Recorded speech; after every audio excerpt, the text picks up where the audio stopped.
Alhamdulillah wassalatu wassalamu ala Rasulillah nabiyina Muhammadin wa alihi wa sahbihi wa man walah. Asyhadu an la ilaha illallah wahdahu la syarikalah wa asyhadu anna Muhammadan abduhu wa rasuluh wa ba'd. Bapak dan Ibu sekalian, sebentar lagi kita akan menghadapi bulan yang sangat mulia sekali, yaitu bulan Ramadan. Dan tentu ini ya, kita menganggapnya sebagai tamu yang istimewa. Kenapa? Karena bulan Ramadan ini sesuatu yang luar biasa di mata Allah. Sesuatu yang luar biasa yang Allah beritahukan juga dalam Al-Quran, dan Nabi juga ya, ketika datang bulan Ramadan, Nabi SAW memberikan kabar gembira kepada para sahabatnya. Beliau mengatakan, atakum syahrun mubarak, akan datang kepada kalian sebuah bulan yang penuh berkah, kata Rasulullah SAW. Maka dari itu pada kesempatan pagi hari ini saya akan sedikit menjelaskan tentang ayat-ayat puasa. Itu dalam surat Al-Baqarah ayat 183 sampai 185. Allah berfirman, ya ayyuhalladzina amanu, hai orang-orang yang beriman, kutiba alaikumus shiyam, diwajibkan atas kalian puasa, kama kutiba alal ladzina min qablikum la'allakum tattaqun, sebagaimana diwajibkan kepada orang-orang sebelum kalian agar kalian bertakwa. Coba sedikit saya ingin mengajak merenungi ya tentang makna ayat ini, Pak. Allah mengatakan, hai orang-orang yang beriman. Kenapa yang dipanggil itu orang beriman, Pak? Allah tidak mengatakan hai manusia, tidak. Tapi Allah mengatakan hai orang-orang yang beriman. Karena Bapak sekalian, puasa itu sebetulnya kalau kita perhatikan, itu ibadah yang rahasia, Pak. Kadang ada orang bisa saja yang ngaku-ngaku kelihatan puasa, nggak makan, nggak minum, padahal sih dia nggak puasa gitu kan, Pak ya. Makanya ini membutuhkan keimanan, iman kita kepada Allah dan kehidupan akhirat. Ya, ketika kita puasa, walaupun kita sendiri, ya tidak ada yang lihat, tetap kita tidak mau membatalkan diri. Itu menunjukkan bahwa dia memang orang yang beriman kepada Allah.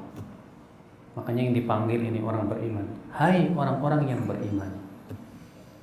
Sekaligus ini sentuhan buat kita, Pak. Kita yang mengaku, wah saya ini beriman kepada Allah dan kehidupan akhirat. Saya beriman kepada Allah. Ya. Maka kita diuji nih, Pak. Diuji dengan perintah puasa. Karena setiap orang yang beriman pasti Allah akan uji. Saya yakin semua kita beriman kepada Allah, dan Bapak pun juga akan sangat bangga untuk menjadi hamba Allah, Pak. Kita ini harus lebih bangga menjadi hamba Allah daripada hamba dunia, daripada hamba uang, daripada hamba jabatan. Kita harus jadi hamba Allah. Kalau kita mengaku saya hamba Allah, saya beriman kepada Allah, ada konsekuensi, Pak. Konsekuensinya Allah uji dengan apa? Diuji dengan perintah, diuji dengan larangan gitu, Pak. Ya, Allah mengatakan dalam surat Al-Ankabut ayat 1 apa? Alif lam mim ahsiban nas ayyutraku ayyaqulu amanna wa hum la yuftanun. Alif lam mim, apakah manusia mengira akan dibiarkan berkata kami beriman sementara ia tidak diuji? Tidak mungkin. Siapa saja yang mengaku dirinya beriman, dia pasti diuji oleh Allah dengan perintah dan larangan. Ya, saya beriman sama Allah. Ya, sekarang kalau kamu beriman pada Allah, nih, Allah ingin uji kamu dengan sebuah perintah. Kutiba alaikumus shiyam, hai orang-orang yang beriman, diwajibkan atas kamu siang puasa. Masya Allah. Ada yang tahu tidak, Pak, kapan puasa Ramadan itu diwajibkan oleh Allah? Pada tahun berapa Hijriah? Ada yang tahu? Ada yang tahu, Pak ya? Puasa Ramadan itu diwajibkan pada tahun kedua Hijriah. Setelah Rasulullah SAW hijrah ke Madinah, ya. Maka di tahun yang kedua Allah wajibkan kepada Rasulullah puasa Ramadan. Sebelum Allah wajibkan puasa Ramadan itu, Allah wajibkan puasa Asyura, Pak. Jadi sebelumnya itu ya, puasa Asyura itu sesuatu yang wajib, yang diwajibkan oleh Allah kepada Rasulnya dan kaum mukminin. Apa itu puasa Asyura, Pak? Itu puasa tanggal 10 Muharram. Lalu ketika Allah wajibkan puasa Ramadan, maka puasa Asyura pun tidak diwajibkan lagi. Jadi hanya hukumnya sunnah saja. Namun Nabi SAW tetap menganjurkan. Nabi mengatakan siapa yang puasa Asyura maka akan menggugurkan dosa tahun yang lalu. Masya Allah. Tapi Pak, pertama kali Allah mewajibkan puasa Ramadan itu, Allah memberikan pilihan saja. Silakan yang mau puasa, silakan. Yang nggak mau puasa silahkan juga, tapi wajib bayar fidyah. Jadi bagi mereka yang nggak mau puasa, bayar fidyah. Kalau yang mau puasa silahkan dan tidak perlu bayar fidyah. Nah, pada waktu itu, ya Allah memberikan pilihan seperti itu. Dan di awal-awal Pak, Allah Subhanahu Wa Taala mewajibkan puasa itu tidak ada sahur, Pak. Nggak ada sahur. Jadi misalnya jam 6 buka sahur, jam 6 tuh ya, jam 6 maghrib gitu. Pas maghrib itu sahur, puasa terus 24 jam sampai maghrib lagi. Baru kemudian buka puasa. Peraturannya di awal-awal itu begini, Pak. Pas buka puasa dia tidak boleh bersetubuh dulu. Dia tidak boleh tidur dulu. Siapa yang sebelum berbuka sudah tidur duluan, maka dia tidak boleh berbuka lagi, menunggu sampai maghrib yang akan datang. Itu di saat itu berat banget, Pak. Iya. Sampai kemudian Allah pun memberikan keringanan. Iya. Akhirnya Allah pun syariatkan kepada umat Islam berpuasa dari semenjak terbitnya fajar sampai terbenam matahari. Alhamdulillah. Ya. Nah, inilah Allah mewajibkan puasa itu ternyata tidak sekaligus, Pak. Tapi ada tahapan-tahapannya begitu. Memang syariat Islam pun demikian. Allah terkadang mewajibkan sesuatu itu enggak sekaligus, tapi ada tahapan-tahapannya. Kenapa Allah lakukan begitu? Pertama, sebagai ujian. Yang kedua, terkadang ya, kalau orang nggak biasa itu susah. Makanya kan dahulu orang-orang Arab Quraisy itu Pak nggak biasa puasa, Pak. Maka Allah wajibkan dulu puasa Asyura dan puasa 3 hari per bulan untuk membiasakan diri itu, Pak. Karena bagi mereka puasa itu berat, apalagi kalau puasanya pas di musim panas, Pak. Kalau di Saudi itu Pak, kalau musim panas itu sampai 50 derajat lebih, Pak. Sudah begitu 16 jam siangnya, Pak. Iya. Saya waktu di Saudi itu saya sekolah, alhamdulillahnya sih selama Ramadan dapatnya musim dingin, enak. Kalau musim dingin biasanya hanya 11 jam saja. Iya, 11 jam. Ya, kemudian nggak panas. Jadinya ya nggak terlalu lapar lah gitu ya. Tapi kalau musim panas, ngeri, Pak. Ya, sudah derajatnya sampai 50 derajat. Sudah begitu panjang sekali. Makanya di masa itu sangat berat sekali. Makanya disebut Ramadan. Kenapa disebut Ramadan, Pak? Dari kata Romad itu bara api. Kenapa? Karena saking panasnya ya di saat itu. Nah, Bapak sekalian, maka Allah mengatakan, ya ayyuhalladzina amanu kutiba alaikumusiyam. Hai orang-orang yang beriman, diwajibkan atas kamu siam. Siam itu apa sih, Pak? Puasa. Nah, sekarang kita ingin mengetahui apa itu puasa, Pak. Ya. Kalau secara bahasa, siam itu artinya al-imsak, yaitu menahan diri. Makanya kan kalau kita ini kan kalau 10 menit sebelum subuh kan imsak gitu, Pak. Imsak itu artinya apa, Pak? Imsak itu artinya menahan, tahan begitu. Nah, saum itu artinya imsak. Saum itu artinya menahan diri, ya. Ini secara bahasa.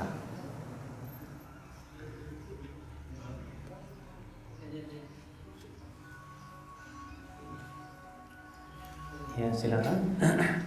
Kemudian secara istilah, saum itu artinya apa? Al-imsak an jami'il mufattirat min tulu'il fajri ila ghurubisy syamsi ma'an niyyah.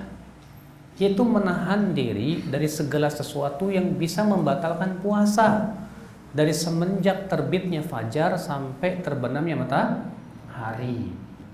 Nah, itu puasa secara istilah.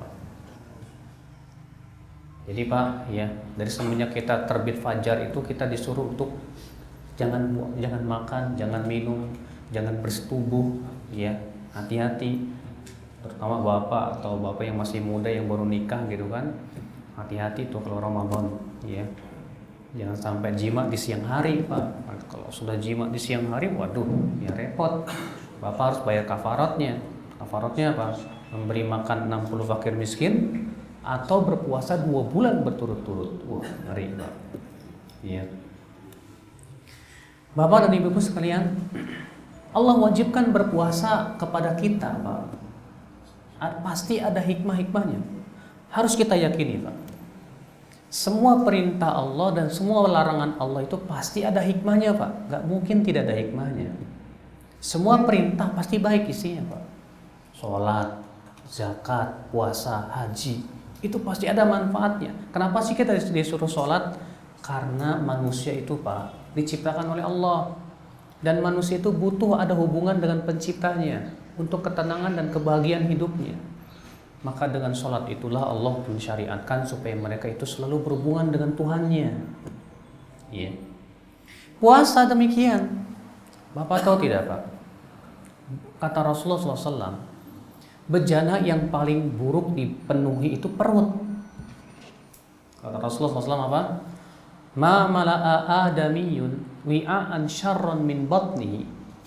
Tidaklah anak Adam memenuhi bejana yang lebih buruk daripada perutnya sendiri. Bapak, sumber penyakit itu di perut, Pak. Banyaknya penyakit dari makan. Makanan-makanan yang kita makan tersebut, ya, terkadang banyak membawa racun lah dan yang lainnya. Maka dari itu Allah Subhanahu wa taala syariatkan puasa untuk membersihkan. Di Jepang, Pak, sekarang itu sedang berjamuran namanya rumah puasa. Di Jepang, Pak. Karena ternyata para ahli sana setelah mereka mempelajari tentang hikmah puasa secara kesehatan, ternyata ya mereka menemukan puasa itu bisa membersihkan racun-racun dalam tubuh, mengeluarkan toksin yang ada dalam tubuh kita, Pak. Makanya mereka sekarang itu di Jepang tuh ya, di antara salah satu tata cara pengobatan itu dengan cara puasa.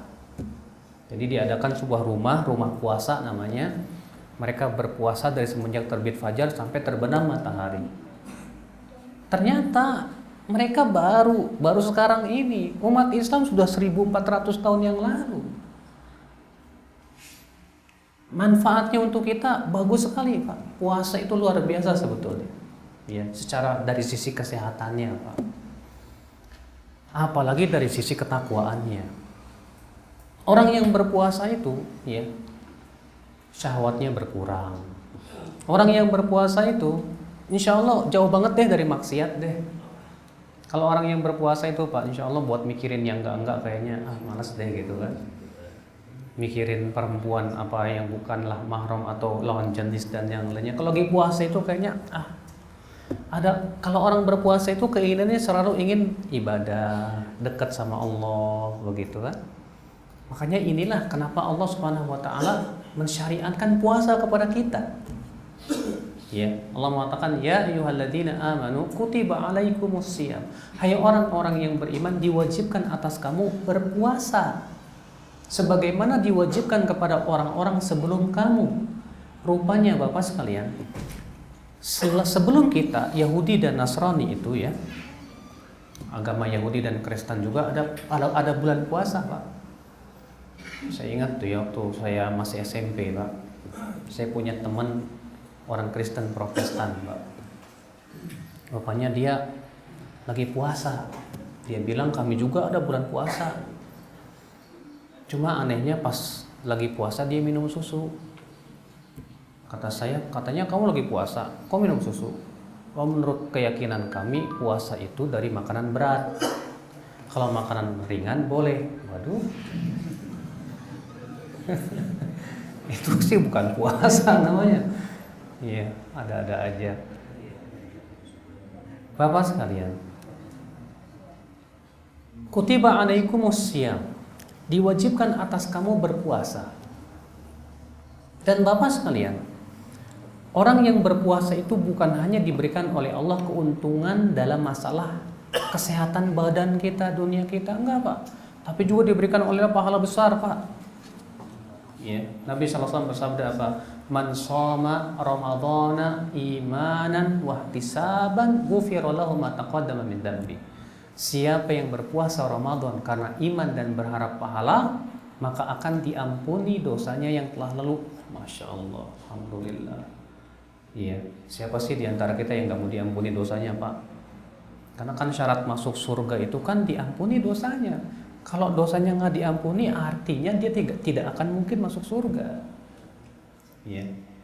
Kata Rasulullah, ya, siapa yang puasa Ramadan karena iman dan berharap pahala dari sisi Allah Subhanahu wa taala, maka akan diampuni dosanya yang telah lalu. Masya Allah, alhamdulillah.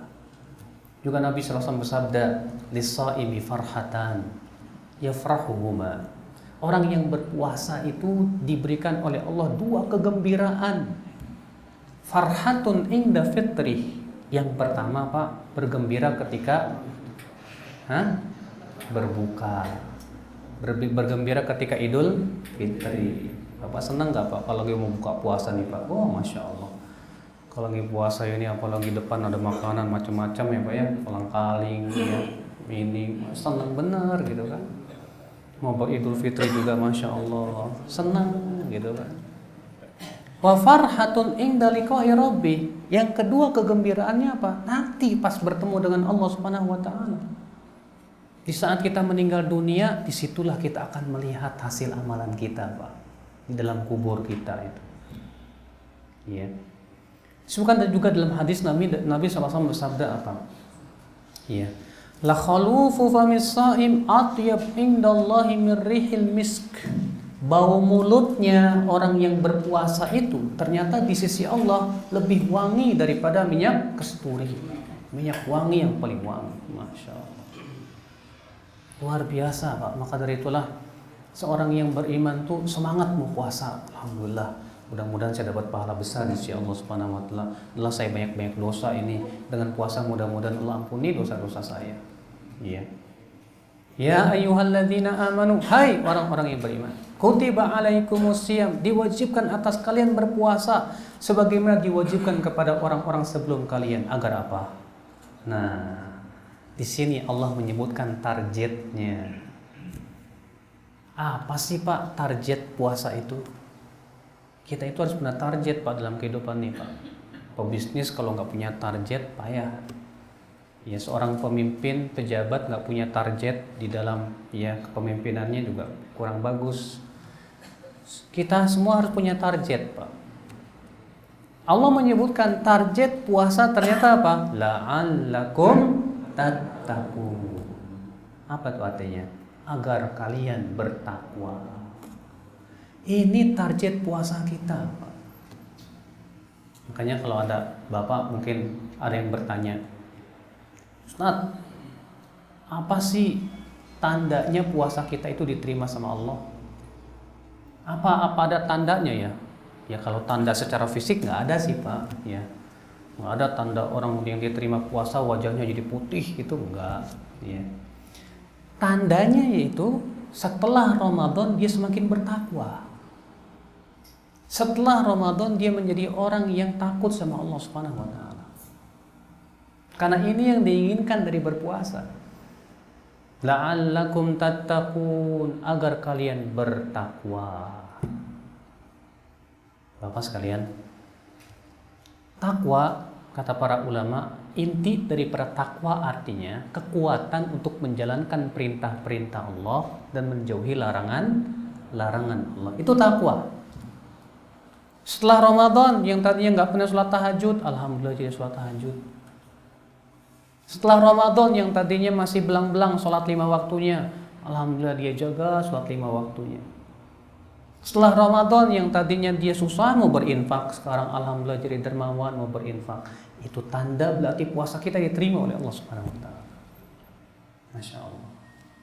Nah, ini yang harus kita jadikan pikiran kita, Pak. Kira-kira Ramadan kali ini diterima sama Allah enggak ya? Saya harus berusaha supaya Ramadan kali ini Allah terima puasa saya. Saya ingin jadi orang yang bertakwa. Masya Allah. Bapak, ya, betapa bangganya masyarakat melihat polisi yang bertakwa. Betapa bahagianya masyarakat ketika polisi itu, Masya Allah, ya. Kalau bisa polisi itu baca Quran, pinter, hafal Quran kalau bisa, Masya Allah.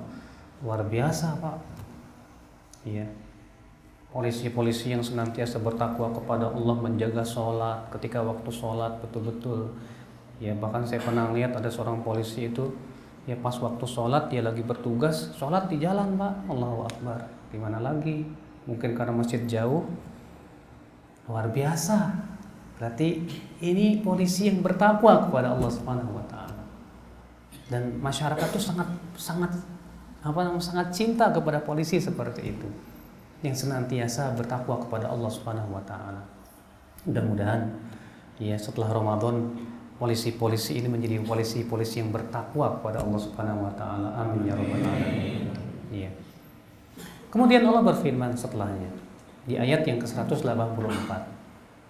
Ayyaman ma'dudat. Apa artinya?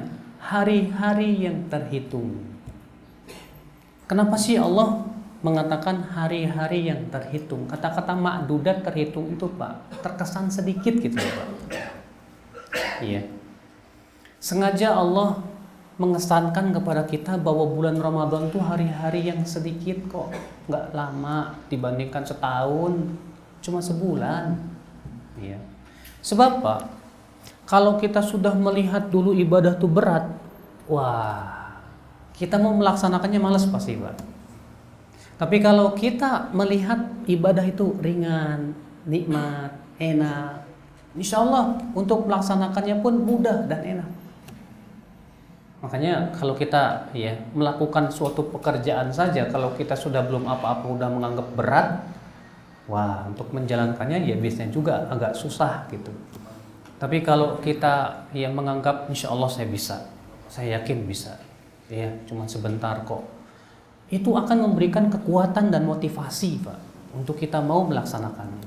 Makanya Allah mengatakan ayyaman ma'dudat, hari-hari yang terhitung. Iya. Faman kana minkum maridan aw ala safarin fa'iddatun min ayyamin ukhar. Barang siapa di antara kalian yang sakit atau bepergian jauh safar, lalu ia tidak berpuasa, silahkan ganti, hendaklah dia ganti di hari-hari yang lain. Di sini Allah mengatakan bahwa yang wajib untuk mengqadha itu di sini dalam ayat ini siapa? Orang yang sakit dan orang yang bepergian jauh safar. Jadi kalau orang bepergian jauh bersafar wajib puasa enggak? Enggak. Kalau Bapak misalnya safar ke Jakarta sana, saya mau nggak puasa aja lah, ya nggak apa-apa, silahkan. Tapi syaratnya satu, wajib qadha diganti nanti setelah Ramadan. Iya. Atau Bapak sakit, tapi Pak kalau cuma sakit sariawan doang, kalau bisa jangan nggak puasa lah. Iya. Kadang ada orang beralasan gitu, Pak. Kan kata Allah siapa yang sakit? Ya, ini kan saya lagi sakit sariawan. Ya, jadi akhirnya jadi alasan buat nggak puasa. Ya, tentu yang dimaksud di sini kata para ulama, sakit yang kalau kita berpuasa malah bertambah sakitnya. Kalau ternyata tidak bertambah, tidak berpengaruh juga, ringan sakitnya, maka lebih baik lebih baik tetap berpuasa. Allah mengatakan, "Faman kana minkum maridan aw ala safarin fa'iddatun min ayyamin ukhra." Lalu Allah mengatakan apa? Wa 'alal ladzina yutiqunahu fidyatun ta'amu miskin. Dan atas orang-orang yang mampu berpuasa tapi tidak berpuasa, maka hendaklah dia membayar fidyah dengan memberi makan fakir miskin. Nah, kata Ibnu Abbas, tadinya Allah mewajibkan puasa itu tidak hanya memberikan pilihan saja. Siapa yang mau puasa, silahkan. Siapa yang tidak puasa, silahkan. Tapi wajib dia membayar fidyah. Kemudian setelah Allah turunkan syahrul Ramadan alladzi unzila fihil Quran, maka pada waktu itu wajib semuanya berpuasa. Namun kata Ibnu Abbas apa? Namun ayat ini masih berlaku. Ya. Allah mengatakan, siapa di antara kalian yang tidak berpuasa, ya, maka dia wajib bayar fidyah, yaitu masih berlaku kata Ibnu Abbas. Buat siapa? Mereka yang sakitnya tidak diharapkan kesembuhannya, atau orang yang sudah tua renta tapi tidak mampu berpuasa, atau yang ketiga wanita hamil dan wanita menyusui. Makanya terjadi perselisihan para ulama tuh Pak. Wanita hamil dan menyusui itu wajib apa tuh? Ya. Sebagian mengatakan wanita hamil dan menyusui wajib fidyah saja. Berdasarkan ayat tadi, Allah mengatakan wa 'alal ladzina yutiquna fidyatun ta'amu miskin. Dan atas orang-orang yang mampu berpuasa, sementara wanita hamil dan menyusui sebetulnya mampu, tapi khawatir kepada anaknya. Fidyatun, kalau dia tidak berpuasa silakan, tapi bayar fidyah. Dan ini pendapat Ibnu Abbas, demikian pula Ibnu Umar. Ya. Bahkan Ibnu Munzir berkata, saya tidak mengetahui adanya sahabat yang menyelisihinya. Sebagian ulama mengatakan wanita hamil menyusui wajib bayar dua. Apa itu? Fidyah dan qadha. Fidyah karena ayat dasarnya itu. Qadha karena dia tidak berpuasa. Sebagian mengatakan wanita hamil dan menyusui hanya wajib qadha saja. Alasannya karena dia tidak berpuasa, sama dengan orang yang sakit atau yang safar. Kalau saya lebih condong kepada pendapat pertama. Ya. Saya lebih condong kepada pendapat yang pertama, bahwa wanita hamil dan menyusui cukup bayar fidyah saja. Kenapa? Karena karena orang hamil dan menyusui itu Pak, beda dengan orang yang sakit, beda orang yang safar. Karena Allah mewajibkan qadha itu hanya untuk orang yang sakit dan safar. Dan Nabi mewajibkan qadha buat wanita haid. Sedangkan wanita hamil tidak sakit, enggak. Safar, apalagi safar kemana? Di rumah kok. Ya. Haid tidak juga. Maka kalau misalnya dia menyusui, ya, ataupun hamil, atas pendapat yang saya pilih wallahu alam, dari pendapat Ibnu Abbas dan Ibnu Umar, cukup membayar fidyah saja, yaitu memberi fakir miskin setengah sok. Setengah sok itu sama dengan 1,5 liter beras per harinya, ya.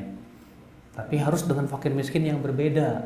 Misalnya kalau misalnya ibu lagi hamil nih Bu, ya, akhirnya ibu 30 hari nggak puasa, maka ibu bisa kumpulin 30 fakir miskin, undang ke rumah, suruh makan sekenyangnya di rumah, itu nggak masalah, ya, karena itu telah dilakukan oleh seorang sahabat yang bernama Anas bin Malik, ya. Nah ini Bapak dan Ibu sekalian. Wa 'alal ladzina yutiquna fidyatun ta'amu miskin. Lalu Allah mengatakan faman tatawwa'a khairan fahuwa khairul lah wa an tasumu khairul lakum in kuntum ta'lamun. Dan siapa yang berbuat tatawu, ya, sebuah kebaikan, maka itu kebaikan buat dia. Artinya, ya, kamu memberikan fidyah, sedekah dan yang lainnya itu termasuk kebaikan buat kamu insyaallah.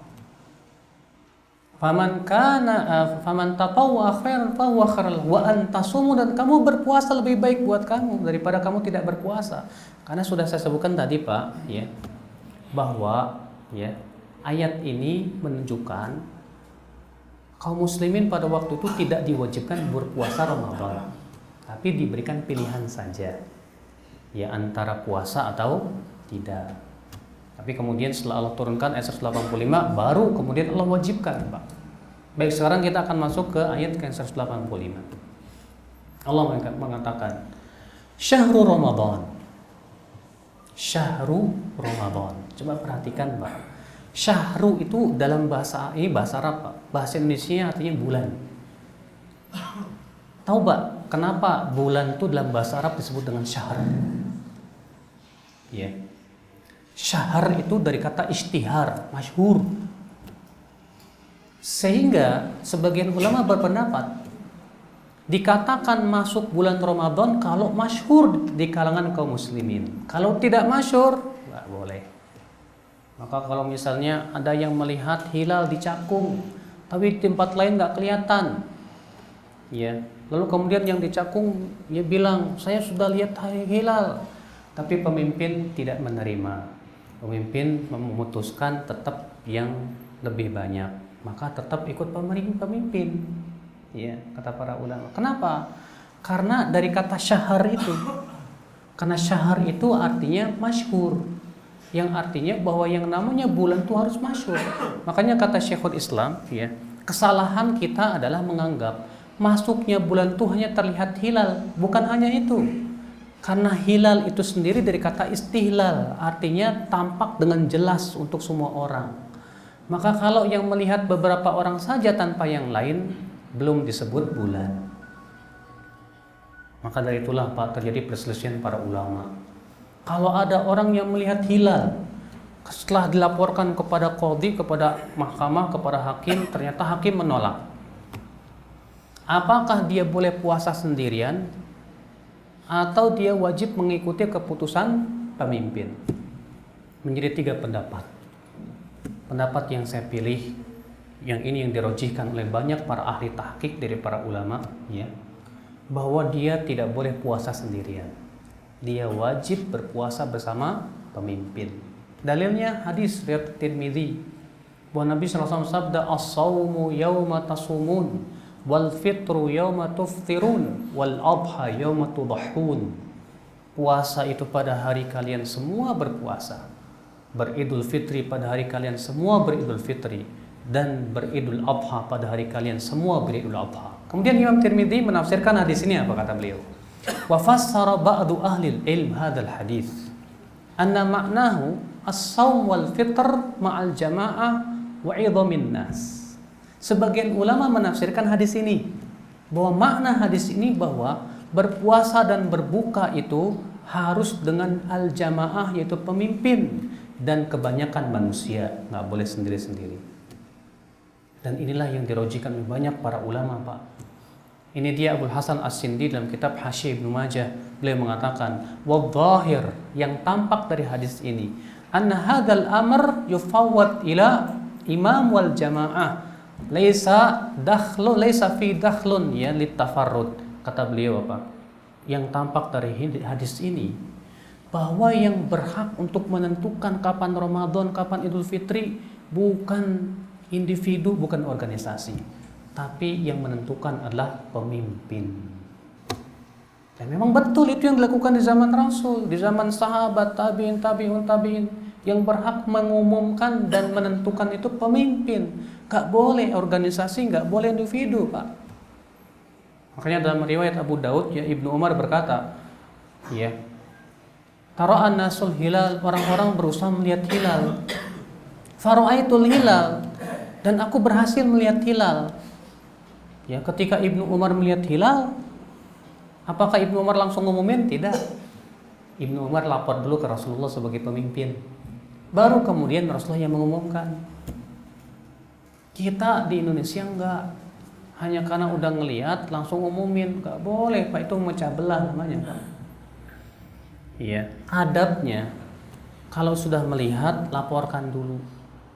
Kalau sudah dilaporkan dan ternyata diputuskan oleh pemimpin, baik, besok puasa. Iya. Kalau ternyata ditolak, oh nggak bisa karena cuma di tempat kalian saja, yang lain nggak ada yang lihat. Sementara bulan itu disebut syahr karena harus masyhur, harus terlihat dengan jelas. Disebut hilal dari kata istihlal. Istihlal itu terlihat dengan jelas. Iya. Maka dari itulah tetap kita ngikuti keputusan pemimpin. Ini atas pendapat yang paling kuat. Makanya kesalahan di negeri kita terkadang, Pak, ya, masing-masing organisasi seakan-akan punya hak untuk memutuskan. Jadinya dari dulu kaum muslimin beda terus. Iya. Coba Kalau ditetapkan, dah ini hak pemimpin. Terus gimana kalau pemimpin misalnya curang, Pak? Kalau pemimpin curang dalam menentukan ruqyah dan yang lainnya, yang nanggung dosa dia. Yang kewajiban kita adalah menaati dia. Makanya ya Syekhul Islam ketika ditanya tentang masalah ini, bagaimana kalau ternyata yang ditugaskan untuk melihat hilal dan memutuskan tentang Ramadan dan Idul Fitri berbuat kecurangan? Bisa jadi karena adanya permusuhan antara dia dengan orang yang mengabarkan, atau lebih dia percaya kepada ahli astronomi atau yang lainnya. Kata beliau, masalah ini tidak ada bedanya dengan masalah sholat berjamaah. Rasulullah bersabda tentang imam apa? Yusalluna lakum fa in asabu falakum walahum wa in akhtau falakum wa alaihim. Mereka para imam akan sholat mengimami kalian. Kalau mereka sholatnya benar, kalian dapat pahala, mereka dapat pahala. Fa in akhtau, tapi kalau mereka para imam sholatnya salah, kalian dapat pahala, mereka yang berdosa. Ya. Karena masalahnya kita ini diperintahkan untuk mengikuti apa? Ya, keputusan imam. Jadi kalau imam ternyata berbuat kesalahan, ya dia yang nanggung dosanya, selesai. Kewajiban kita ikuti aja udah. Ini Bapak sekalian, ya. Syahrul Ramadan. Dari kata syahr itu, ya, pembahasannya cukup panjang sebetulnya sih, banyak cabang-cabang yang lainnya ya.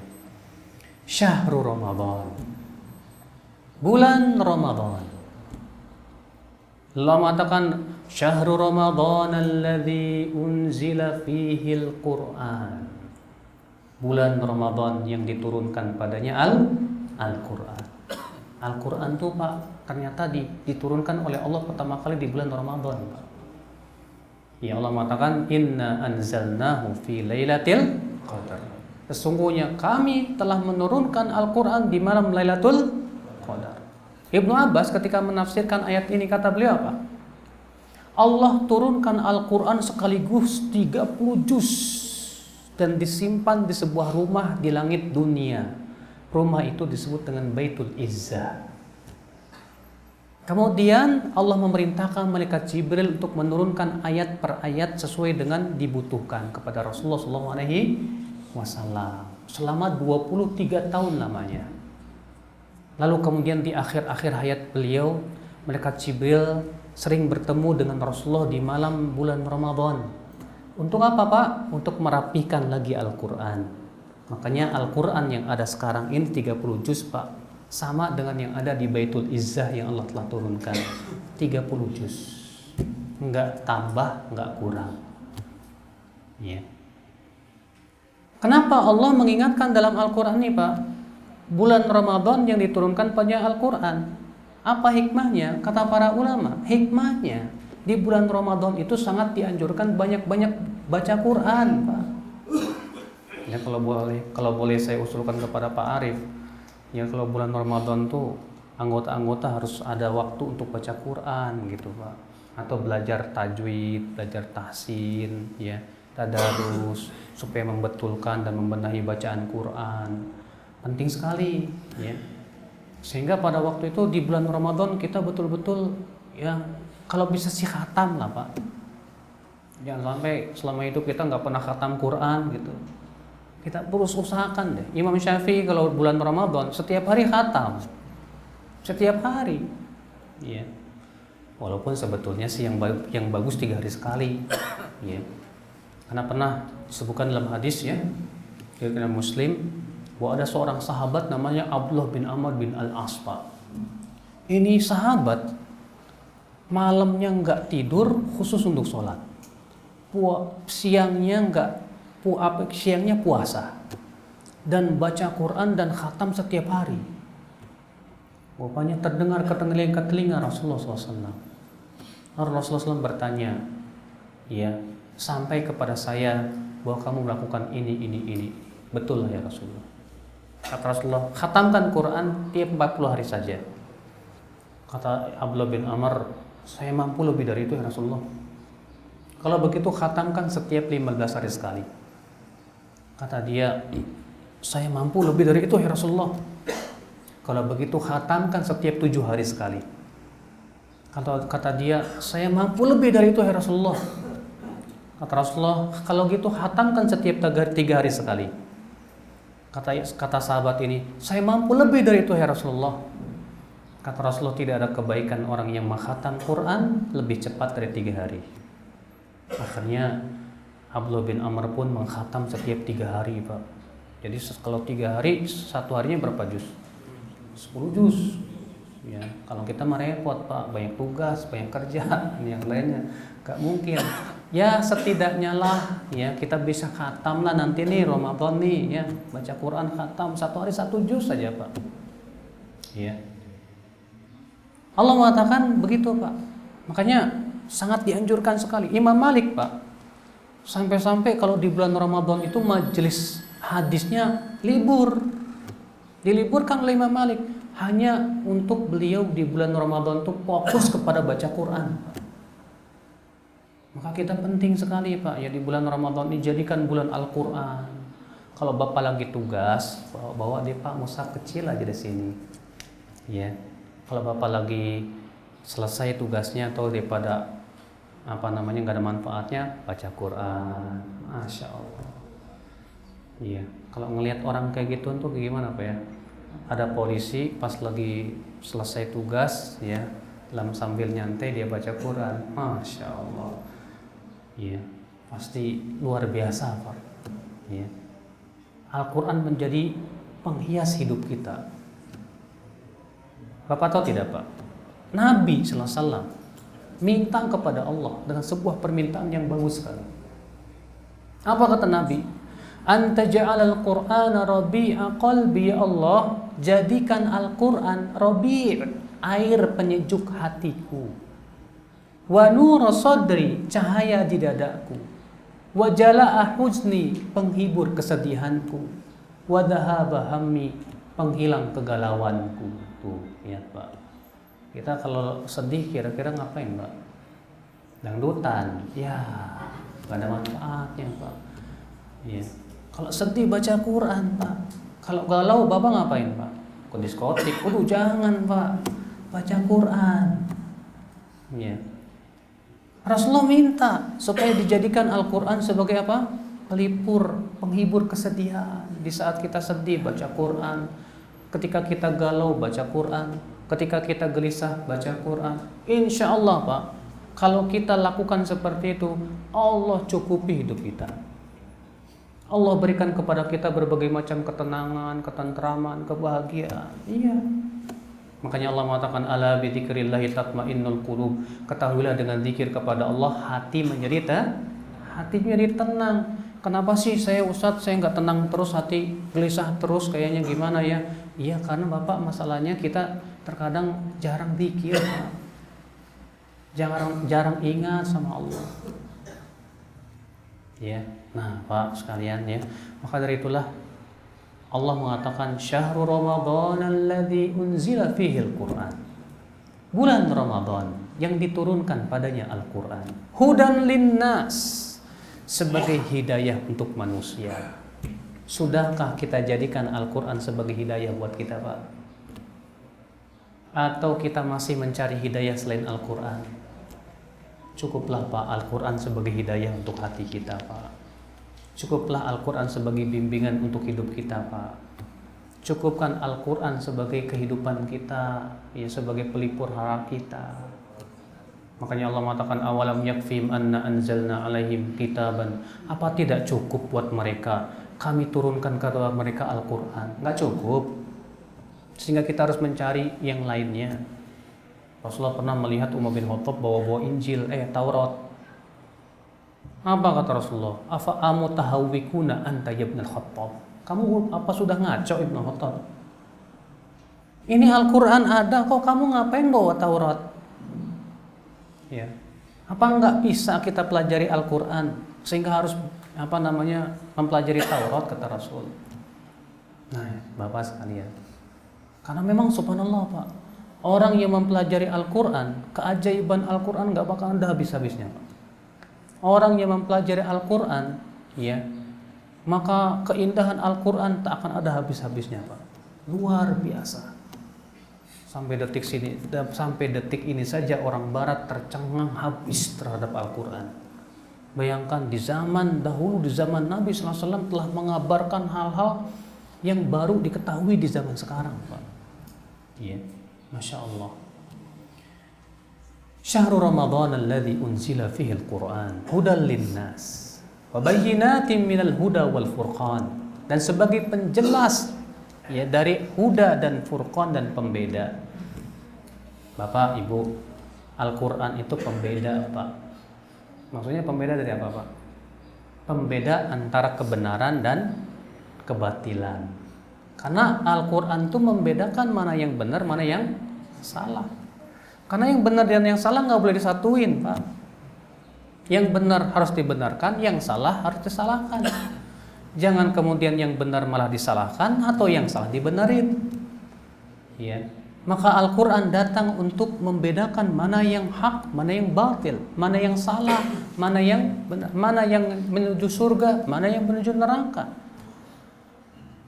Maka dari itulah Bapak, ya, orang yang betul-betul mempelajari Al-Quran, dia akan berbeda hidupnya. Dia tidak akan sama dengan ya orang-orang yang banyak maksiat, tidak akan sama. Ya, dari air wajahnya aja akan kelihatan, Pak. Orang selalu baca Quran tuh terlihat wajahnya itu tenang. Ya. Dari pandangannya saja terlihat teduh. Kenapa? Karena hatinya dipenuhi dengan Al-Quran, cinta Al-Quran. Ya. Syahrul Ramadan alladzi unzila fihi al-Quran hudal linnas wa bayyinatin minal huda wal furqan. Faman syahida minkum asy-syahra falyasum. Kemudian Allah kembali mengulangi lagi. Kemudian Allah mengatakan, faman syahida minkum asy-syahra falyasum. Siapa di antara kalian yang menyaksikan syahr? Allah mengatakan menyaksikan syahr. Dari situlah sebagian ulama mengatakan, sudah saya sebutkan tadi, bahwa syarat disebut syahr atau bulan Ramadan apabila masyhur. Adapun kalau tidak masyhur belum dikatakan syahr. Faman syahida minkum asy-syahra falyashum, maka hendaklah ia berpuasa.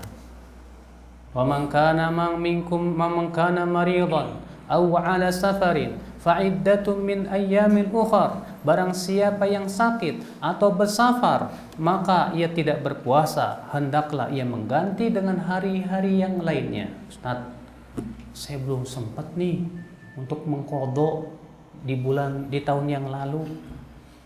Terus gimana? Jawabnya, Pak, tetap tidak gugur.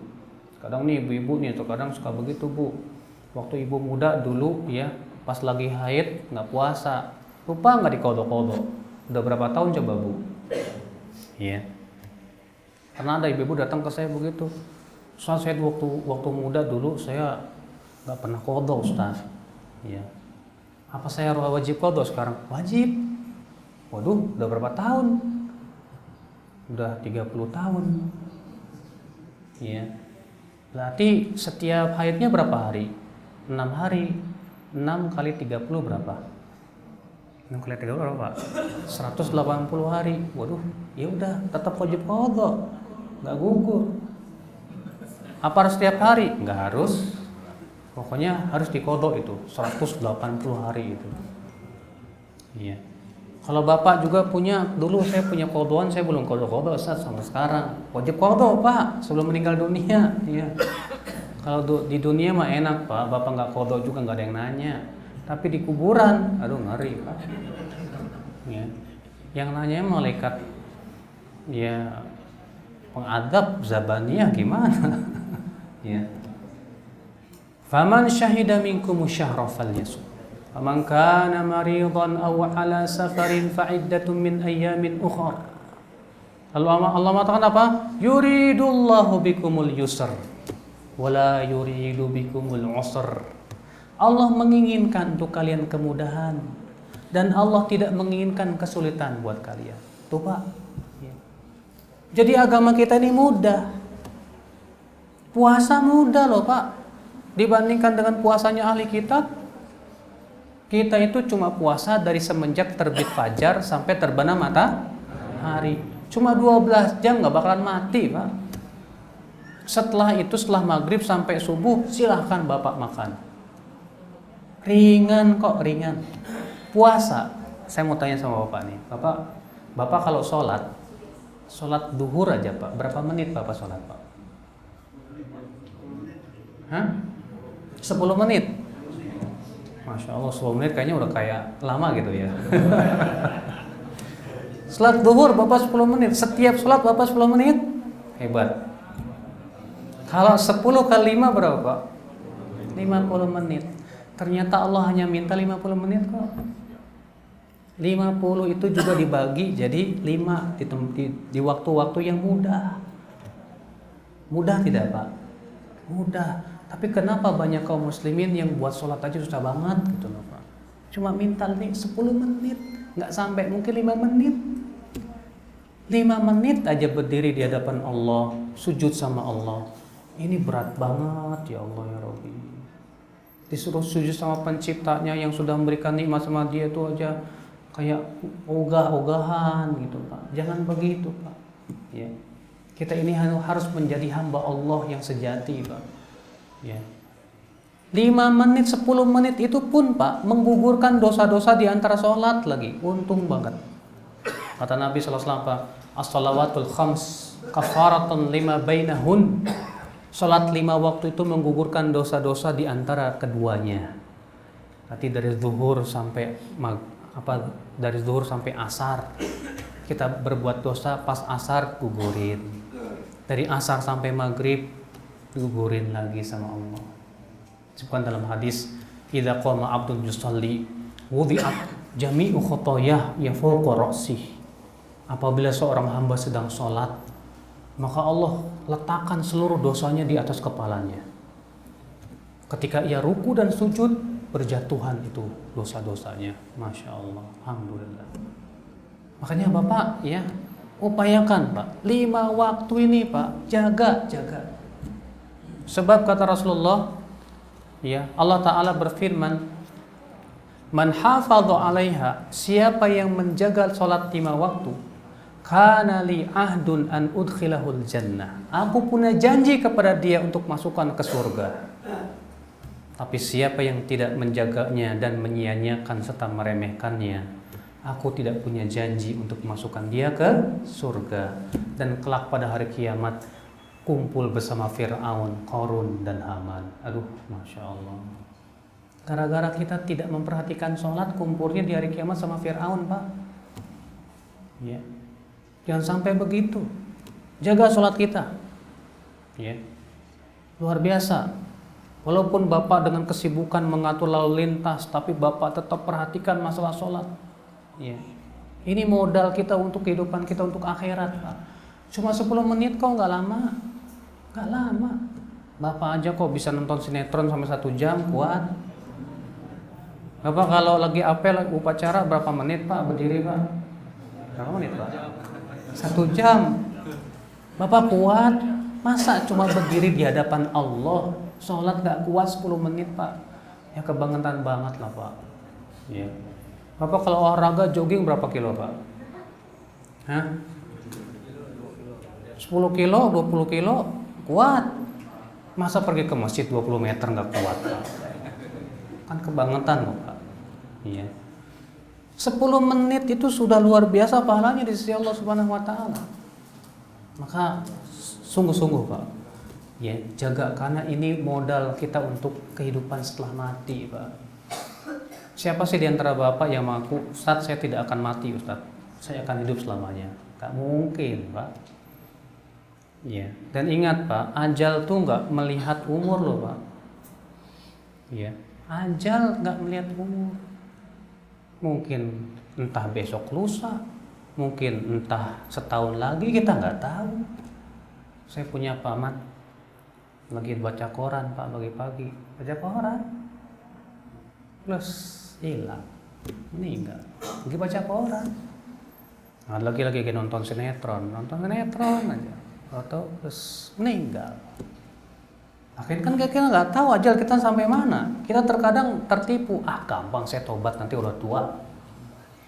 Gampang saya tobat. Gampangnya kapan? Katanya gampang. Kalau gampang tuh harus segera, karena kita nggak tahu kematian akan kapan terjadi.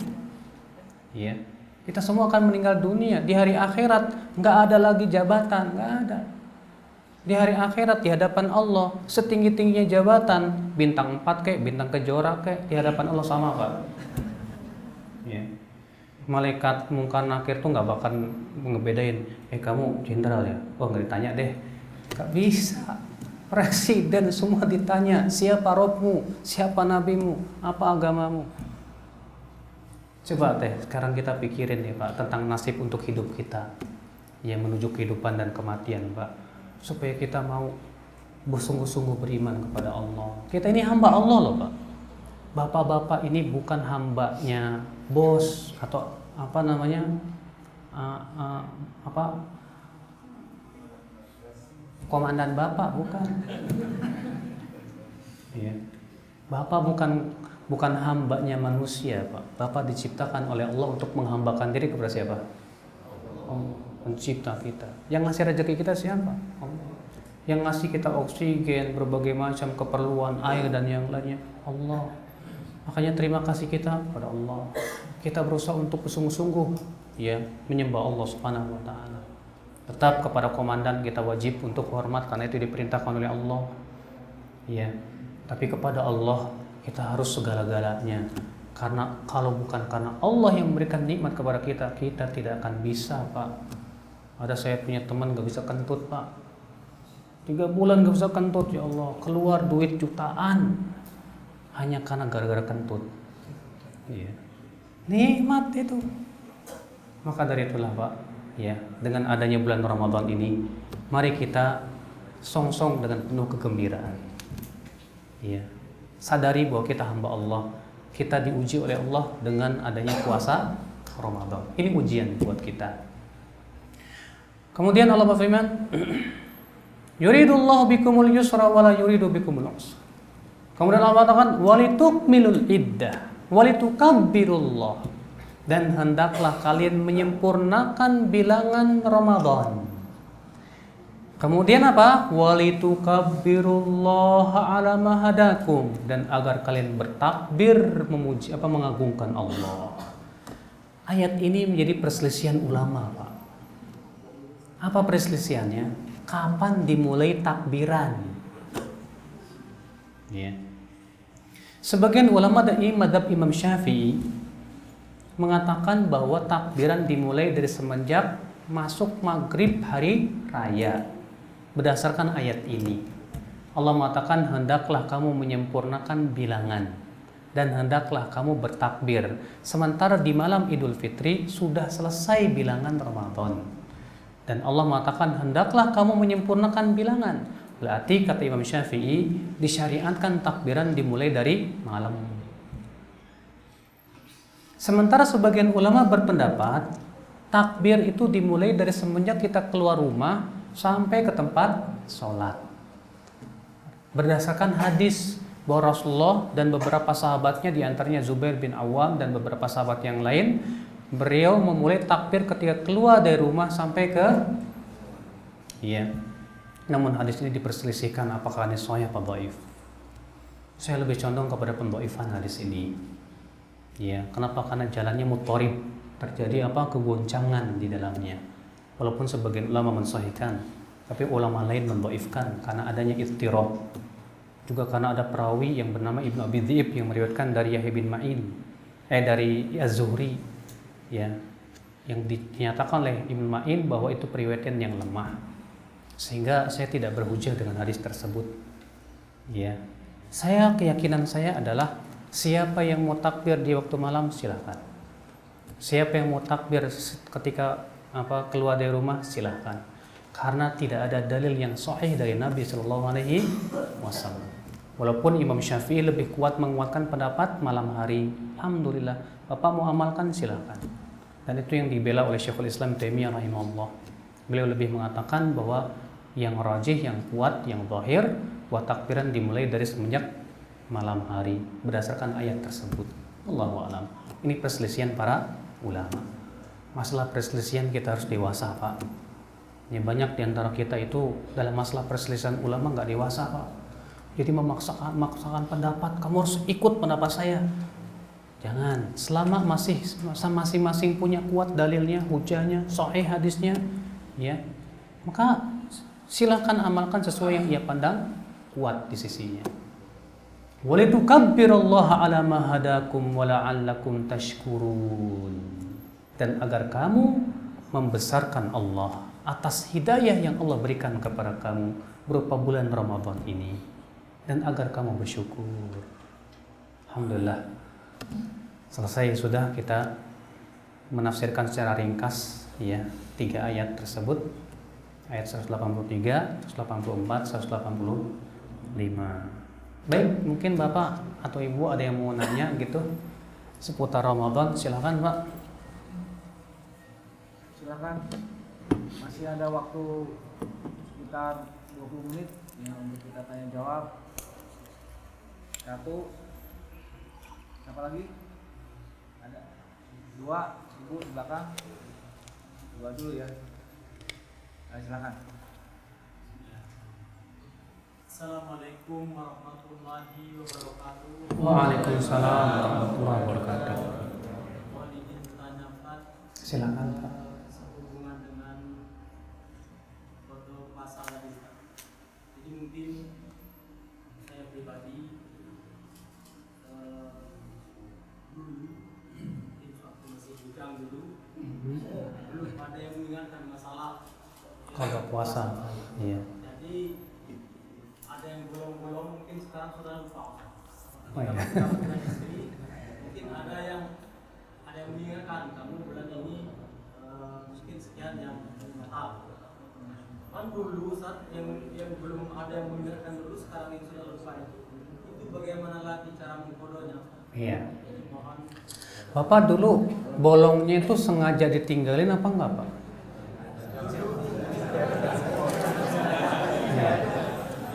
Saya perlu bertanya seperti itu Pak, karena beda antara yang meninggalkan karena adanya uzur, sakit atau yang lainnya dengan yang sengaja.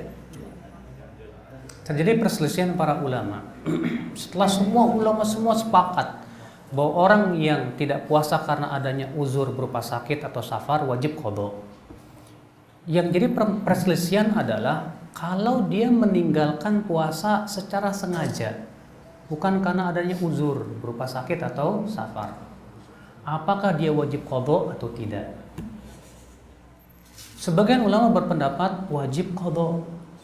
Alasannya, orang yang sakit aja wajib qadha, masa orang yang sehat nggak wajib qadha? Ya, yang punya uzur saja punya wajib qadha, masa yang nggak punya uzur nggak wajib qadha? Sebagian ulama mengatakan apa? Tidak wajib qadha. Kenapa? Karena tidak bisa dikiaskan antara orang yang beruzur dengan orang yang tidak beruzur. Yang kedua, karena qadha butuh dalil dan tidak ada dalil. Dan kepada pendapat ini saya condong bahwa orang yang meninggalkan puasa dengan sengaja tidak bisa diganti karena saking besarnya dosa dia. Maka qadhanya pun tidak bermanfaat. Jadi kewajibannya apa? Taubat. Kewajiban dia cukup taubat kepada Allah dengan taubat yang sungguh-sungguh. Minta ampun kepada Allah, minta maaf, dan jangan ulangi lagi. Iya, Pak. Silakan Ibu yang di belakang. Silakan Ibu-ibu yang mau nanya. Suaranya agak keras mungkin karena nggak ada wireless.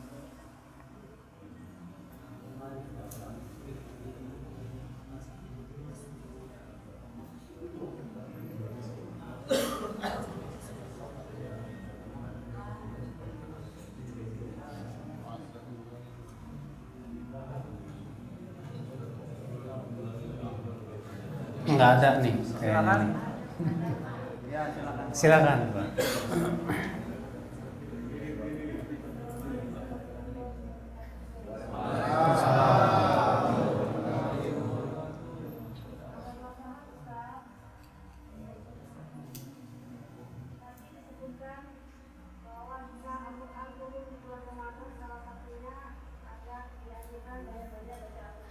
Iya. Iya.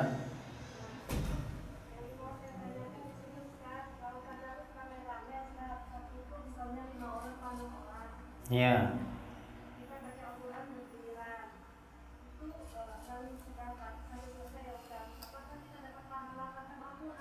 Ya. Berarti yang satu baca, yang lain dengar gitu Bu ya. Satu baca, yang lain dengar. Iya.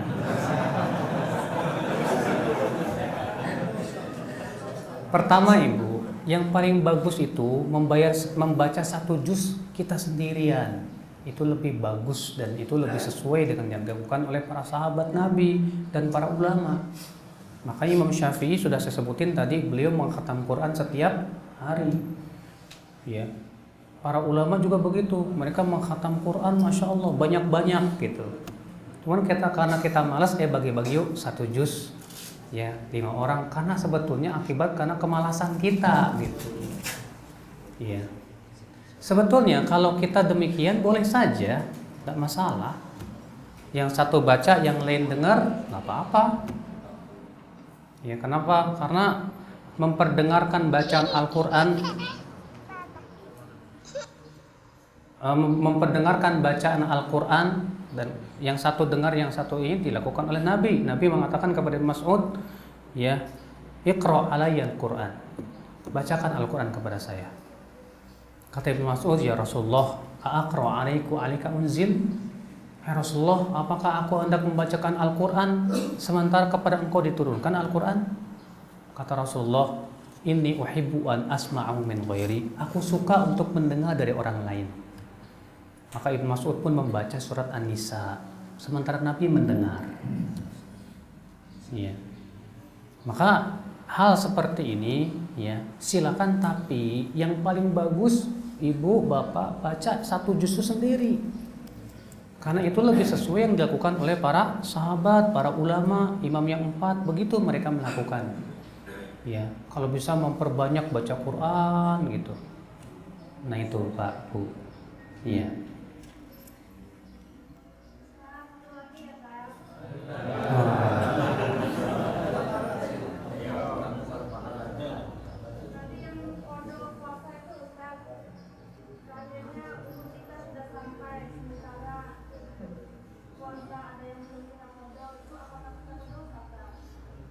Seandainya apa?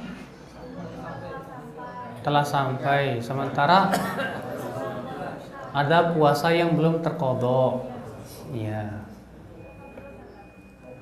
Ada sebuah hadis yang menjadi sebuah perselisihan para ulama, tapi hadis ini sahih. Ya, man mata wa alaihi siyam shoma anhu waliyuhu. Siapa yang meninggal dalam keadaan punya qadaan, punya hutang puasa, hendaklah dipuasakan oleh ahli warisnya. Ya. Kalau misalnya ibunya punya hutang 5 hari, maka anaknya nanti mempuasakan 5 hari itu. Namun masih ada namunnya Pak. Terjadi perselisihan para ulama. Apakah maksud hadis ini adalah puasa qadha atau puasa nadar? Sebagian ulama seperti Imam Ahmad mengatakan itu puasa nadar. Artinya kalau dia punya nadar puasa 3 hari, kemudian meninggal, maka wajib dilanjutkan oleh siapa? Anaknya mempuasakan. Iya. Makanya Ibnu Abbas, ketika beliau ditanya tentang, Ibnu Abbas orang sahabat Nabi ya, ketika beliau ditanya tentang orang yang meninggal dunia, sementara dia belum sempat untuk mengqadha puasanya karena sakit pada waktu itu. Kata Ibnu Abbas, cukup bayarkan fidyah saja. Ini fatwa Ibnu Abbas. Ya, Allahu a'lam. Ya, masih ada waktu Pak Yadi. Ada lagi? Aris sama Saidin ya. Silakan. Assalamualaikum warahmatullahi wabarakatuh. Waalaikumsalam warahmatullahi wabarakatuh. Saya perkenalkan saya Yusuf Yadi Pak. Saya mau bertanya, Al-Quran ada yang kita buka. Nah sekarang karena ada elektronik, ada Al-Qurannya kayak gini. Oh iya. Jadi gimana Pak ini kira-kira yang kalau kita baca di sini apa sama nih? Iya. Dengan itu. Terima kasih. Pertama Pak, di zaman ini Allah memberikan kepada kita kemudahan yang luar biasa. Maka sebagai syukur nikmat Allah kepada Allah. Gunakanlah kemudahan-kemudahan itu untuk sarana kebaikan. Maka dari itulah Pak, fatwa para ulama termasuk MUI juga yang saya tahu mengatakan boleh, nggak apa-apa membaca Quran di HP dan pahalanya tidak berbeda. Karena Nabi mengatakan man qara'al Quran, siapa yang membaca Al-Quran, falahu bikulli harfin hasanah wal hasanatu bi asyri amthaliha, maka ia mendapatkan setiap satu hurufnya 10 kebaikan. Nabi hanya mengatakan siapa yang membaca Al-Quran diberikan satu hurufnya 10 kebaikan. Nabi tidak mengatakan bacanya dari mana, apakah dari hafalan atau dari mushaf, tidak ada bedanya. Maka kalau Bapak bacanya dari HP pun sama pahalanya, satu hurufnya dihitung 10. Kata Rasulullah, aku tidak mengatakan alif lam mim satu huruf, tapi alif satu huruf, lam satu huruf, mim satu huruf. Jadi kalau kita ucapkan alif lam mim dapat berapa Pak? 30. Dzalikal kitabul la raiba fi hudal lil muttaqin dapat berapa Pak? Hitung aja sendiri. Banyak sekali Pak. Masya Allah. Ya, tidak ada bedanya. Ya. Silakan. Assalamualaikum warahmatullahi wabarakatuh. Waalaikumsalam warahmatullahi wabarakatuh. Mohon izin Pak Ustaz. Mungkin di luar tema Pak Ustaz. Ya, silakan. Pada saat sekolah dulu saya ini mengenal sunnah. Mm-hmm. Sunnah itu Ustaz, pada saat sekolah itu pada saat dikerjakan anggapan mendapatkan pahala. Mm-hmm. Apabila tidak dikerjakan tidak apa-apa. Ya. Nah, yang ingin saya tanyakan, mohon penjelasan Ustaz, apabila kita tidak melaksanakan sunnah itu apakah berdosa? Ya. Jadi Pak, sunnah itu ada dua makna, makna umum dan makna khusus. Ya. Makna umum sunnah itu artinya segala sesuatu yang Rasulullah ajarkan. Semua yang Rasulullah ajarkan yang berasal dari Nabi itu disebut dengan sunnah. Makanya dikatakan Al-Quran dan sunnah. Sunnah artinya semua yang berasal dari Nabi SAW. Namun ketika muncul ilmu-ilmu seperti ilmu fikih, ilmu usul fikih, ilmu akidah, nah setiap ilmu itu mendefinisikan sunnah sesuai dengan disiplin ilmunya masing-masing. Menurut ilmu fikih, sunnah itu kalau dilakukan dapat pahala, kalau ditinggalkan tidak berdosa. Ya, walaupun definisi ini banyak dikritik oleh para ulama setelahnya. Yang pertama kali memberikan definisi sunnah ini artinya kalau diberikan pahala dapat pahala, kalau dilakukan dapat pahala, ditinggalkan tidak berdosa. Ini Imam Al-Juwaini dalam kitab beliau Al-Waraqat. Beliau yang pertama kali mendefinisikan sunnah itu seperti itu. Ya. Namun banyak ulama mengkritik, ya, definisi ini kurang tepat kata mereka. Kan dikatakan sunnah artinya kalau dilakukan dapat pahala. Ada orang sholat bukan dapat pahala malah dapat dosa Pak. Orang sholat sunnah tapi ria pengen dipuji orang, kan nggak dapat pahala Pak, belum tentu. Ya. Kalau ditinggalkan nggak dapat dosa. Ada orang yang meninggalkan sunnah dapat dosa. Ya. Kenapa kamu meninggalkan sunnah? Saya nggak suka sama sunnah. Dosa nggak Pak? Dosa. Ya. Kalau dia meninggalkannya karena ketidaksukaan, masa sih nggak suka sama sunnah Nabi? Ya, ini nggak boleh. Sehingga kata para ulama, yang tepat itu sunnah adalah ya sesuatu yang diperintahkan, namun kedudukannya tidak sampai kepada wajib. Orang yang melakukannya diberikan pahala bila dia ikhlas. Orang yang meninggalkannya tercela. Supaya tidak meremehkan masalah sunnah. Karena banyak orang Pak, gara-gara itu jadi meremehkan. Kalau sebut sunnah, nggak dosa kok.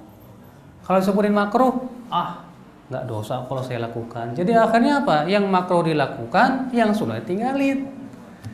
Padahal kan yang sunnah itu tujuannya untuk apa? Dilakukan. Makanya sunnah itu termasuk perkara yang diperintahkan. Ya. Dan orang yang suka meninggalkan yang perkara yang sunnah tercela kata para ulama. Bahkan Nabi terkadang mengingkari seorang sahabat yang tidak melakukan sunnah yang sifatnya muakkadah. Pernah Nabi sedang khutbah Jumat, tiba-tiba ada orang masuk masjid, nggak sholat tahiyat masjid. Maka dia langsung duduk. Kata Nabi, kamu sudah sholat tahiyat masjid belum? Belum ya Rasulullah. Bangun, sholat tahiyat masjid. Sampai Nabi begitu mengingatkan. Maksudnya supaya kita tidak menganggap remeh masalah apa? Sunnah Nabi, Pak. Sebab orang kalau sudah menganggap remeh sunnah, pasti yang wajib pun akan diremehkan sama dia. Ya. Nah ini Pak, jadi makna sunnah secara umum artinya apa? Semua yang diajarkan oleh Nabi, baik yang wajib maupun yang tidak wajib. Ya. Adapun sunnah secara ilmu fikih artinya tadi sudah sebutkan. Ya. Paham Pak? Baik. Masih ada yang mau tanya? Pak Saidin. Assalamualaikum warahmatullahi wabarakatuh. Assalamualaikum warahmatullahi wabarakatuh. Ini Pak Ustaz, pertanyaannya di luar materi Ustaz. Iya. Ini sudah 1 bulan setengah yang lewat, Ustaz. Saya diberi wakaf pemberian jam dinding. Wakaf Wakaf. berupa jam dinding. Berupa jam dinding. Itu wakafnya untuk suatu masjid. Tiga buah. Apa itu jam dindingnya? Tiganya itu untuk masjid semua. Terus? Nah, jadi pertanyaan Pak Ustaz, jam dinding itu ada gambar. Ternyata Gambarnya apa Pak? ada gambarnya. Gambar apa? Gambar seorang. Oh, orang. Foto.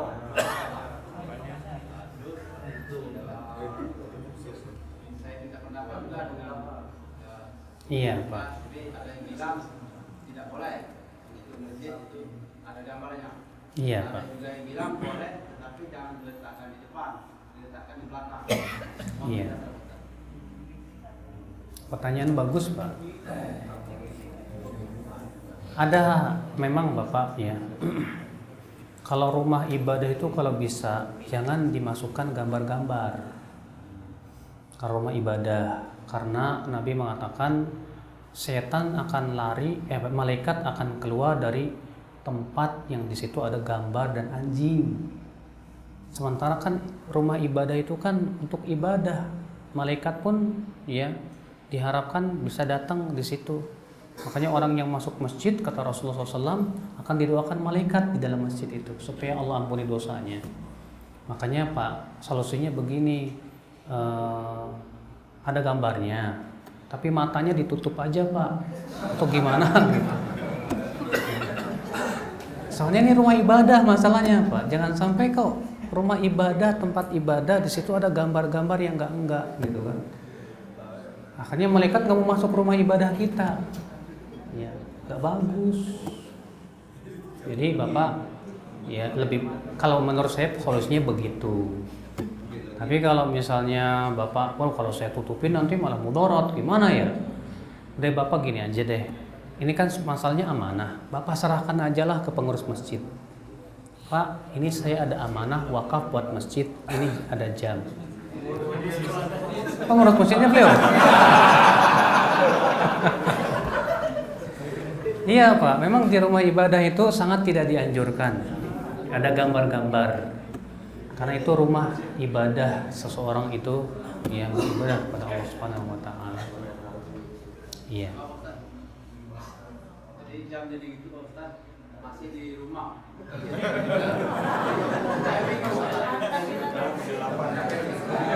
Kalau gambarnya dicopot boleh nggak Pak? Bisa nggak?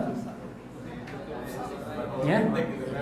Iya, kalau bisa gambarnya copot aja atau ditutup oleh sesuatu. Baru disimpan. Kan yang penting itu amanah buat masjid kan? Ya udah, yang penting ada jam di masjid, tapi untuk gambarnya tutupin aja deh Pak. Kenapa? Di luar saja bagaimana Ustaz?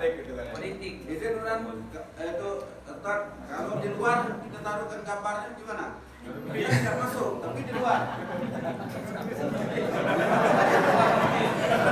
Pak, kalau jam di luar nanti apa nggak diambil maling Pak? Ustaz, lebih bagus diambil oleh maling. Tapi amanah maksud saya gini, Ustaz, amanah sudah sampai. Iya. Nah, mau diambil orang taruh di luar itu terserah.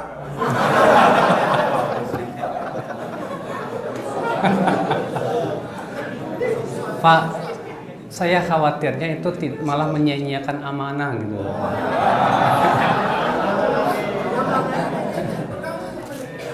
Kenapa?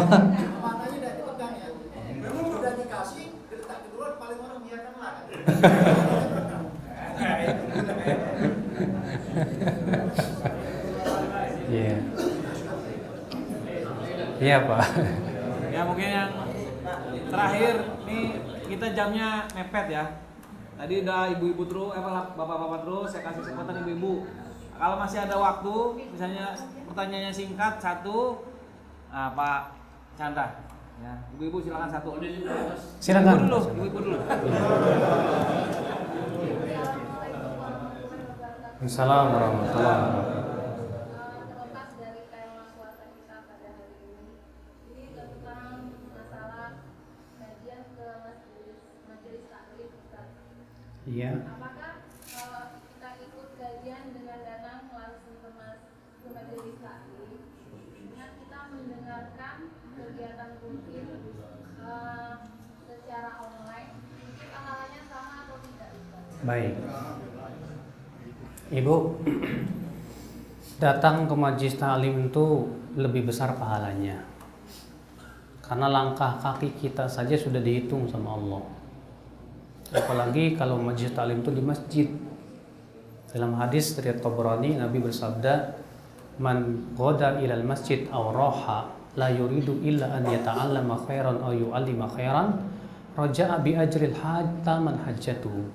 Siapa yang pergi ke masjid tidak ada tujuan kecuali untuk menuntut ilmu atau mengajarkan ilmu, maka ia pulang membawa sebesar pahala haji, ya, sempurna pahala hajinya.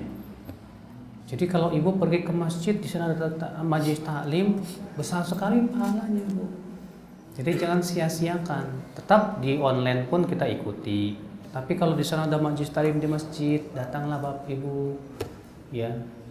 Karena kata Rasulullah, wa majtama'a qaumun fi baitin min buyutillah, tidaklah suatu kaum berkumpul di rumah-rumah Allah, yatluna kitaballah, mereka membaca Al-Qur'an dan mempelajarinya, kecuali akan turut kepada mereka apa? Sakinah, ketenangan.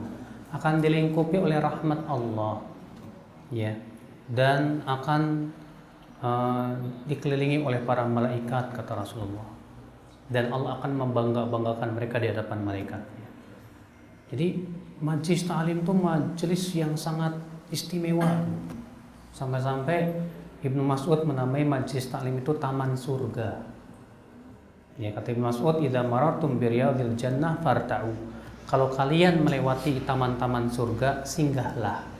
Apa yang maksud dengan taman surga? Kata Ibnu Mas'ud, yaitu majelis ilmu, majelis ta'lim, ya.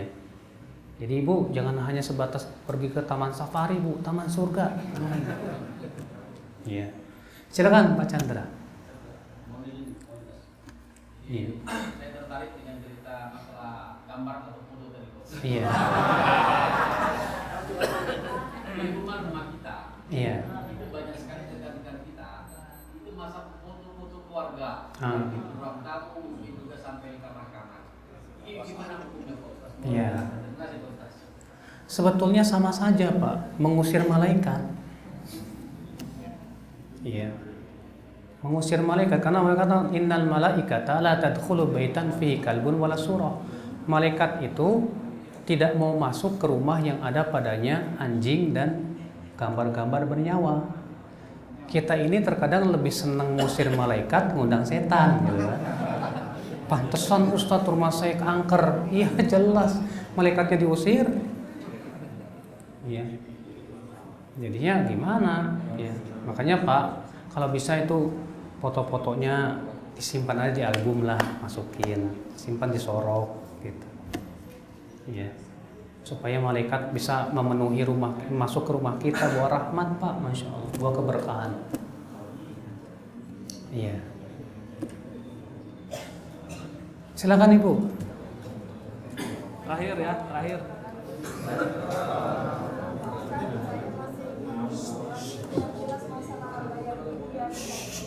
Apa? Bayar fidyah. Dia itu kalau dirupiahkan sehari Iya, Ibu, iya. zakat fitrah atau harus 3 kali kita makan itu dan rupiah Baik. Baik. Semua ulama yang saya ketahui, semua mengatakan bahwa fidyah itu harus memberi makan, nggak boleh pakai uang. Karena ayat itu mengatakan fidyatun to'amu miskin. Fidyah memberi makan fakir miskin. Berarti fidyah itu identik dengan memberi makan, bukan memberi uang. Jadi fidyah itu harus berupa makanan, Ibu. Ya. Sudah saya sebutkan tadi jumlahnya setengah sok itu sekitar 1,5 liter beras. Iya. Allahu a'lam. Paham, Bu? Iya.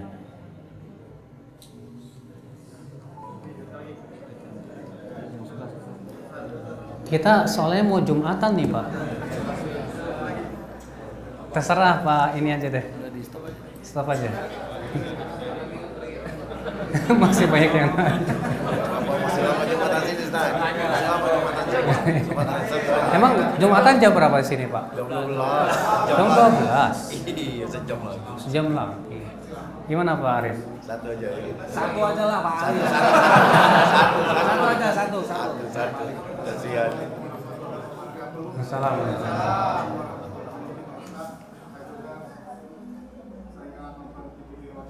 Oh, wah. Masalah sholat sekarang ini masalah sholat dulu kalau disabit dengan sholat dulu. Saya ingin tahu jelas sekali masalah sholat ini masalah sholat tarawih. Malam tarawih dan pada witir. Witir pada saat witir itu ada juga apa namanya baca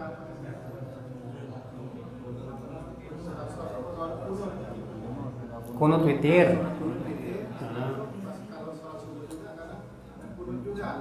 Iya. Iya.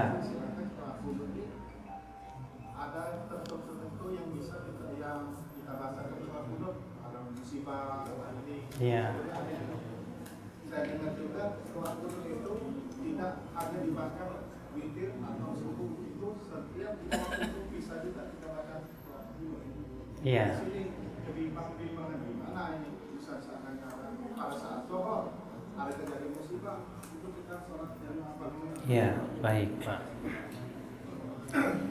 Jadi sebetulnya Pak, kunut ini ada beberapa macam gitu Pak. Pertama disebut kunut witir, ini disyariatkan. Iya, itu hadisnya riwayat Abu Daud dari hadis Al Hasan bin Ali bin Abi Thalib. Bu Al Hasan berkata, "Allamani Rasulullah SAW du'aan ad'u bihi fi kunutil witr." Nabi mengajarkan saya sebuah doa yang saya ucapkan di kunut witir.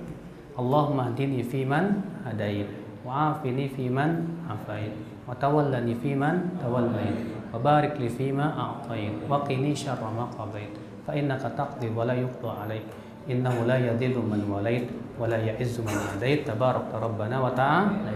Ini di kunut witir. Ya. Jadi ini Nabi ajarkan untuk kunut witir. Ada lagi kunut nazilah. Kunut nazilah itu kalau kita mendengar kaum muslimin ditimpa sesuatu musibah, ya maka kita doakan, tapi itu tidak khusus di satu sholat, semua sholat boleh. Ya. Adapun yang ketika disebutkan kunut subuh, nah ini yang jadi perselisihan para ulama antara Imam Syafi'i dan imam yang tiga. Imam Syafi'i berpendapat kunut subuh itu sunnah, sementara imam yang tiga yaitu Imam Abu Hanifah, Imam Malik dan Imam Ahmad mengatakan tidak sunnah. Ya. Gara-garanya satu hadis. Itu hadis yang diriwayatkan Abu Daud, Nabi mengatakan, disebutkan dalam hadis itu, lam yazal Rasulullah SAW yaqnutu fi sholatil fajri hatta faraqad dunya. Nabi terus-menerus kunut subuh sampai meninggal dunia. Nah, yang jadi perselisihan, apakah hadis ini sahih apa enggak gitu. Imam Syafi'i menganggap sahih, imam yang tiga mengatakan enggak sahih. Ini perselisihan Imam Syafi'i melawan imam yang tiga. Siapa yang tiga ini? Malik, Abu Hanifah dan Imam Ahmad. Gara-garanya dalam sanadnya ada perawi. Satu perawi ini gara yang jadi sebab perselisihan. Perawi ini bernama Isa bin Mahan, ya, yang dikenal dengan Abu Ja'far Ar-Razi. Apakah ini perawi yang thiqah, dipercaya atau tidak? Yes, Yahya bin Ma'in, Ali ibn Madini yang guru Imam Bukhari menthiqahkannya dan mengatakan ini perawi thiqah, bisa dipercaya. Termasuk Imam Syafi'i menthiqahkannya. Atas dasar itulah beliau mensahihkan hadis tersebut dan mengatakan sunnah. Sementara banyak ulama seperti Imam Bukhari, Imam Ahmad, Abu Zur'ah, Abu Hatim dan yang lainnya mendoifkannya dari sisi hafalannya. Kata mereka hafalannya buruk. Dan ini yang dibela oleh banyak ulama terakhir seperti Ibnu Hajar Asqalani, Imam Ad-Dhahabi dan yang lainnya. Dan kepada pendapat ini saya condong. Namun ya, Syekhul Islam Taimiyah mengingatkan bahwa masalah ini jangan menjadi sebuah perselisihan kaum muslimin. Kata beliau, siapa yang kunut silahkan, faqad ahsan. Siapa yang tidak kunut silahkan juga. Ya, bahkan Syekhul Islam memberikan kepada kita, ya, ini bagi mereka yang mengatakan tidak disyariatkan, kalau ia sholat di belakang orang yang kunut hendaklah tetap ikut saja. Karena ini masalah yang sifatnya ijtihadiyah, masalah yang berhubungan dengan si perawi ini thiqah apa enggak, gara-gara satu perawi sebetulnya Pak. Jadi perselisihan para ulama gitu. Iya. Maka kalau saya pribadi, saya tidak kunut subuh karena menurut pandangan saya hadisnya lemah. Tapi kalau saya sholat di belakang orang yang kunut, saya ikut kunut. Karena itu yang dilakukan oleh Imam Ahmad, ya, dan juga banyak ulama. Iya. Iya. Baik, saya kira cukup Pak ya. Mudah-mudahan ini kasihan Bapak ini nih. Baik. Dari saya ini saja. Wabillahi taufik. Assalamualaikum warahmatullahi wabarakatuh.